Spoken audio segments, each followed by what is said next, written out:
The Joe Rogan Experience. How did you get involved in this particular subject? So there's a production company, Marwar Junction, and they had actually sold this show to Peacock, and they were looking for a director. So this is the first show that I've made or helped to make that I haven't been involved in the sort of conception of the story from the jump. So they had developed the story and sold it to Peacock, and they were shopping for a director, and they liked my work, and so they hired me to make it. And so did you have any experience with the Krishnas before this? No. And I had like a lot of people, I had a lot of misconceptions about them. Like I thought that there was that the Hare Krishna movement was invented in America in the 1960s. I just had it associated with the sort of the hippie movement, and that's not the truth of it at all.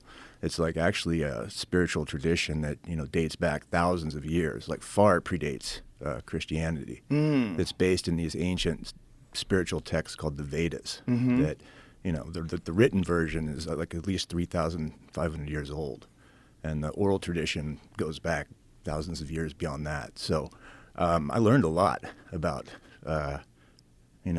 Krishna consciousness in the making of this, and the show is about a particularly dark chapter in the history of the movement in the 70s and 80s that I don't think is representative of the movement like today. Like I think it's a force for good in the world today, actually.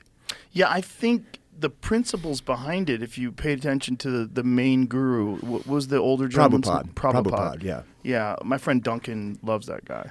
Yeah. And what the whole concept behind it sounds beautiful. It's all just love and, relinquishing your possessions and the hold that they have on you, and just living this very peaceful, loving life, and not just forgiving your enemies, but letting them into your home. And all of it sounds great. But all it takes is one psycho. Yeah, one psycho.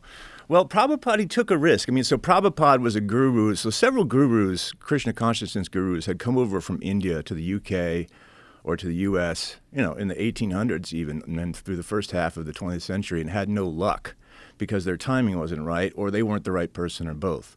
But Prabhupada was the right dude at the right time. He showed up in Greenwich Village, New York City in 1965 and started preaching Krishna consciousness, and it just took off like wildfire.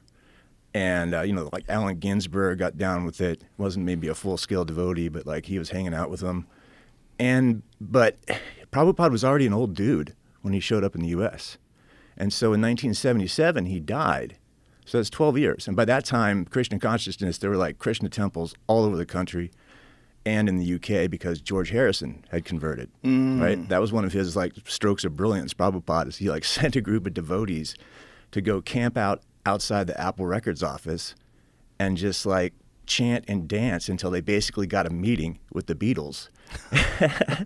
And he was literally let's see if we can make the Beatles, Krishnas. And with Harrison, it took. And that song, My Sweet Lord, that's what it's about. That's about Krishna consciousness. Yeah. So, but when Prabhupada died in 1977, he hadn't had a lot of time to build up successors, and most of the leaders of the movement were young, or most of the members of the movement were young. So he took a risk, and I don't think he had a choice. And he appointed 11 of his closest, longest time devotees, all men, to be the gurus that would carry the movement forward. And while you could say that it worked and that Krishna consciousness is still around and is bigger than ever, a few of those, these are dudes. These are dudes in their 20s, okay, that suddenly are being worshipped as direct conduits to the divine. In other words, treated as gods on earth. Yeah. And some of them were not spiritually prepared for that. Yeah. Would be a kind way to put it. And some of them went wrong, and one of them in particular, Kirtanananda, whose government name was Keith Ham, went really wrong. I like the term government name. Yeah. But we were there to film. There's this ceremony. These two brothers whose father, his name was Chakadari, his Christian name. His government name was Charles St. Denis. He's also known as Chaka in the movement. And his sons were doing this really ancient ritual to sort of release the soul of someone who's been murdered.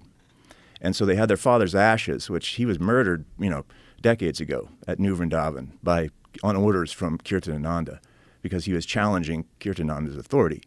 So Kirtanananda had people murdered too? Yeah. More than one? Yeah. I think there's probably quite a few bodies That up in the hills. people just don't know about? Yeah. Wow. Yeah. One of the principal sources for the documentary is a guy who's a retired homicide cop named Thomas Westfall, who was a local cop in West Virginia when the Krishnas set up shop at the New Vrindavan commune. And so he started keeping a close eye on them early and sort of saw Kirtananda's rise to power. And, he believes that there's at least a handful more victims up there whose bodies haven't been found. Because it's really remote country. I mean, I don't want to stress that. It's really cold in the winter. There's a lot of snow. To this day, it's a difficult place to get to. And so this guy, when he first started running this temple, this area, when did it go? How long did it take before it went sideways? Well, I think it was the question with Kirtananda or Keith Ham is always like, was he bent before he became a Krishna, or was it like, did the power get to him? And I think it's both. I think he had a psychological disposition towards being a despot, if you will. Mm-hmm. And then once Prabhupada was gone, and Kirtananda, along with 10 of his compatriots, was appointed a guru, and had that sort of power. I think at that point, and combined with like all the money. I mean, he had this guy that Kirtananda was a genius at running schemes and scams to make money. He would dispatch like the hottest young female Krishna devotees to like stock car races and rock concerts and stuff to like raise money for whatever. They just make it up, the starving children of India, or they just make up charities. And they'd flirt with dudes, especially at rock concerts, guys that are like high, and get them to give them cash, $1 here, $5 here, $10 there. They'd work at airports too, but and they just brought in literally like garbage bags full of cash, every week. Wow. And he trained them to deposit it in $9,900 increments, so it doesn't to avoid the reporting. Right. Yeah. Wow. So he looks crazy. That's what's interesting. Isn't it interesting that like crazy people look crazy? And I always try to say, okay, is this because he's crazy, or do you see something? It's hard to tell, but he doesn't seem enlightened. Like right. You look at him, he looks like a guy who's a little unhinged. And I've met people like that, unhinged. And I've met people like that in like the psychedelics movement. And there's a few of these movements that are so open, and basically anybody can become a part of it. The concept behind it is, we're all seeking enlightenment. And then you'll see someone who gets in there and you're like, what is, this guy's a schizophrenic or something. Like right. There's something going on here. Especially you look at photos of Kirtananda over the decades. Mm-hmm. Like he just gets more and more and more demented looking. Right. And that has to probably be the power. Yeah. Right? Yeah. They're washing his feet and worshiping him. Yeah, and he was molesting kids there, too. Yeah. Like he was a total pedophile. Right. Do you Sick think fuck. that started, that he was always a pedophile? I think pedophiles are always pedophiles, But again, once he had like access to, as the movement went on, more and more Krishna couples had kids, so he had access to more and more and more children up there, in those hills. Right, and that was one of the things that you highlight, is that it wasn't just about releasing the possessions; it was also like not having not having control of your children either. Yeah. Although I think they especially at New Vrindavan, at the place that Kirtananda ran, they kind of took that belief, that yes, children are a material attachment, right? But he took it to an extreme and basically cut off, kids from their parents, like entirely. And that was not unique to New Vrindavan. That happened in a lot of temples around the country in the U.S. But ISKCON... And the pedophilia happened in these temples as well? It did. But I will say, again, to ISKCON's credit, that unlike the Catholic Church, once the evidence started to emerge that there had been, I think it's fair to say, systemic, raping of kids at their religious facilities, they addressed the issue head on. And for the most part, I think have done an excellent job of, weeding out the pedos. And what happened to the kids? Because it's not just that it seems like it wasn't isolated. It was all the kids. At New Vrindavan? Yeah, I mean, this is what you're kind of... Mostly boys, I think. Mostly boys. Yeah. Yeah. They have communities online, and there's a lot of bitterness. You know, it varies. It varies. You can't totally generalize, but you know, the kids that grew up in New Vrindavan, you know, they have online communities where there's a lot of, like, for obvious reasons, like resentment and bitterness and anger. Yeah, obviously. Still at the leadership of the Hare Krishna movement for not, in their opinion, you know, fully atoning for the sins that occurred there. Wow, what could they do? Right. I mean, Well, there was a settlement. There were some lawsuits. There were some settlements. But I mean, you know, that money doesn't only fix no, anything. no, No, I it doesn't fix anything. It acknowledges that something happened, but you're ruining a child for life. Yeah. Yeah.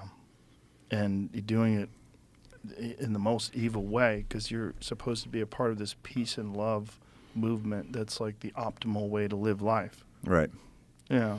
Well, and that's why this guy Charles St. Denis, Chaka, was murdered. Is he was calling out Kirtananda for his hypocrisy. Now, I don't know if he called him out for the, you know, raping kids, but like Kirtananda was having like gay sexual relationships with some laborers that had been hired to come help build the temple that weren't necessarily devotees, and it was like an open secret, you know, in the commune. And he called him out for it, and also called him out for the materialism, for like driving around in a limousine, for having like, you know, they would buy him a new, you know, fancy SUV every year or whatever, you know. And Charles St. Denis called him on his bullshit publicly, and that's what got him killed. Wow. Yeah. Fuck, man. It's I know quite a few people that grew up in cults. You know, in stand-up comedy, you deal with a lot of like lost people, Right. like wayward folks that just didn't fit in anywhere in society. And a couple of my friends, one of my good friends, grew up a Jehovah's Witness, and you know, it's just you live in this world that is this very strange sort of. I mean, it just doesn't make any sense. It's illogical. It's crazy. It doesn't fit. And once you start questioning things, you find like you're not allowed to, and it's just very bizarre how many of these. Like I was having a conversation with Mark Andreessen, you know, the venture capitalist guy, and he was like, California still has a lot of active cults right now. I was like, really? He goes, oh yeah, there's a lot. So like there's ones you don't hear about where they kind of keep it together. Right. So I guess there's like cults have to go completely like holy hell sideways before you get a documentary. Right. So some of them they figure out how to kind Right. of keep everybody together. It's probably harder to keep shit under wraps these days than it was for Kirtananda in the 70s and the 80s. With the you internet. know? Yeah, for sure. Everybody's got a phone. And Yeah. It's also like people are much more aware of what a cult is now. I Right. bet in the 1960s it just seemed like a beautiful alternative to, you know, I mean, you're dealing with the civil rights movement, Jim Crow, anti-war movement, Vietnam is happening. You've got Richard Nixon's the president. There's all this chaos. People don't want the world that's in front of them right now, and they're searching for some alternative. Then it comes along. Oh, what about love? What about this? Yeah, that's what I want. Right. And then next thing you know, you're wrapped up in this thing.